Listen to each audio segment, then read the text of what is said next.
Hujan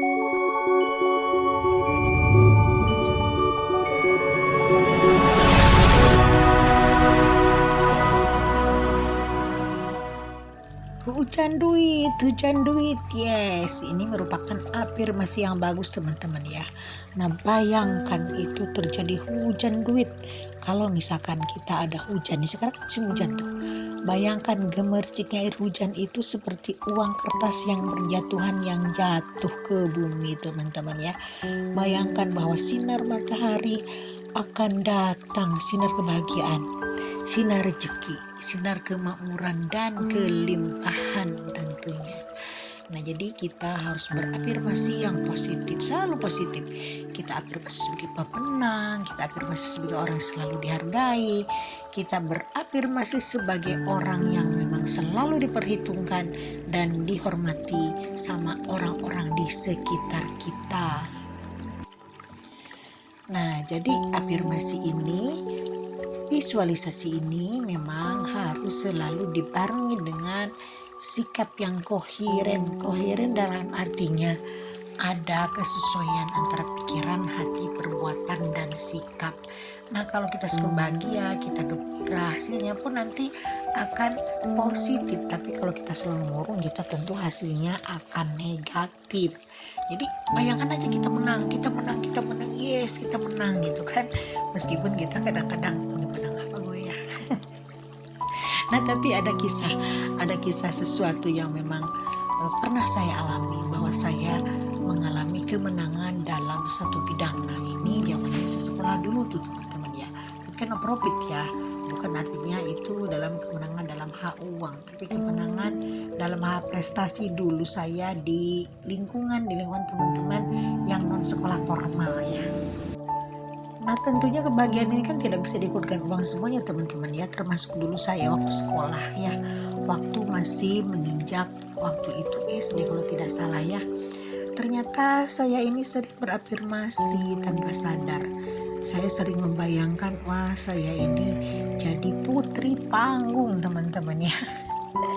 Saya menjadi putri panggung di bidang seni. Nah, waktu kecil saya kan sering berafirmasi, nyanyi-nyanyi depan ibu, nyanyi-nyanyi depan ayah. Kadang-kadang kita membayangkan, wah ini lagi di konser besar gitu kan. Akhirnya memang kejadian ya, karena saya juga pernah pernah jadi seorang entertain, meskipun saya tidak fokus ya, karena waktu itu ya saya sambil kuliah, dan selepas kuliah saya kerja. Tapi hobi itu kan tidak bisa dihilangkan teman-teman ya, apalagi kalau hobi kita yang memang positif dan disukai banyak orang. Nah, jadi teman-teman, kenapa saya bicara hobi sekarang? Jadi kalau hobi yang memang kita ditekuni terus menerus, ini akan menjadikan kita di mana-mana ini mendapat tempat.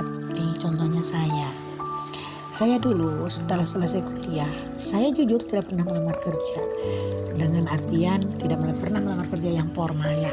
Tapi pekerjaan itu banyak sekali berdatangan, tapi hubungannya sama entertain gitu kan. Misalkan nih, saya dulu pernah ditawari kerja menjadi pramugari di sebuah pelayaran pelni ya, di pelayaran pelni tapi swasta, bukan PMI tapi di KMP, di kapal muatan yang jaraknya jauh teman-teman ya. Itu waktu itu saya iseng-iseng, karena waktu itu saya nyebrang dari Jakarta ke Lampung, dari Merak ke Lampung. Ya biasalah kunjungan keluarga kan. Saya iseng-iseng nyanyi di situ, ketemu ternyata sama pengusaha kapal. Saya ditawarin kerja bukan jadi penyanyi, tapi jadi koordinator di situ kan, dari koordinator pramugari untuk kapal itu. Tapi di situ kan ada kafenya. Tapi dengan penuh hormat, pengusaha itu tidak menyuruh saya jadi penyanyi, enggak. Cuman dia bilang, setelah ngobrol-ngobrol gitu kan, saya sekolah dari mana? Saya bilang ya saya sekolah dari universitas ini dengan predikat ini gitu kan. Nah, jadi beliau ini paham dengan saya. Jadi saya mau diangkat di situ jadi koordinator pramugari sekaligus koordinator kafe, karena kan ada kafenya kapal itu ya. Jadi kafe untuk orang-orang para penumpang aja di situ. Nah, jadi bukan cuma sekali itu, aku juga ditawarin di beberapa perusahaan-perusahaan yang sifatnya entertain ya. Saya juga pernah kerja di sebuah studio yang sifatnya entertain ya, di Studio X di Jakarta. Taulah studio TV yang mana teman-teman ya. Nah ini pekerjaan ini saya tidak melamar, tapi orang-orang yang tahu potensi saya, dia memanggil saya, nih ada pekerjaan ini gitu kan, gajinya kan lumayan, pendapatannya kan lumayan kalau kerja bidang itu kan.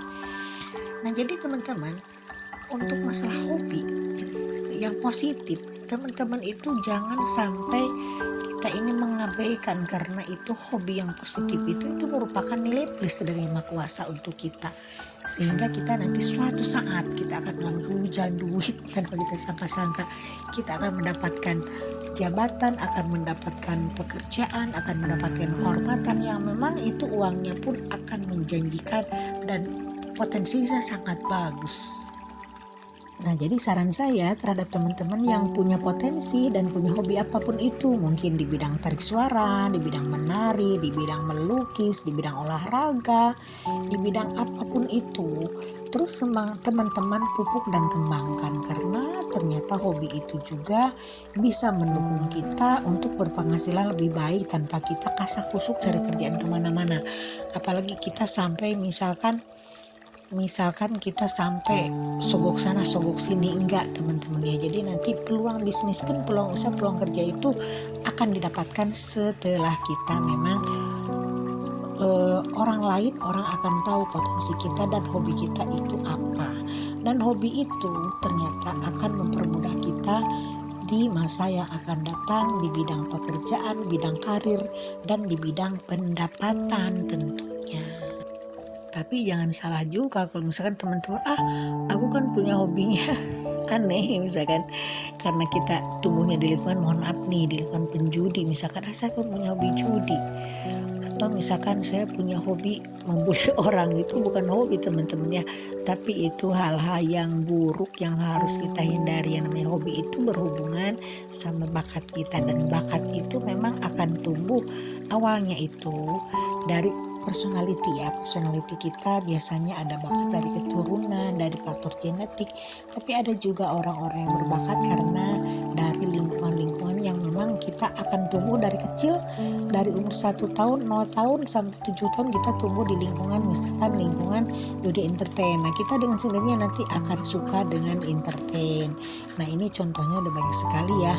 Nah jadi sekarang di sini saya mencontohkan diri saya dulu, tidak mencontohkan orang lain, karena saya pun dari hobi gampang sekali mendapatkan pekerjaan asal kita benar-benar mau.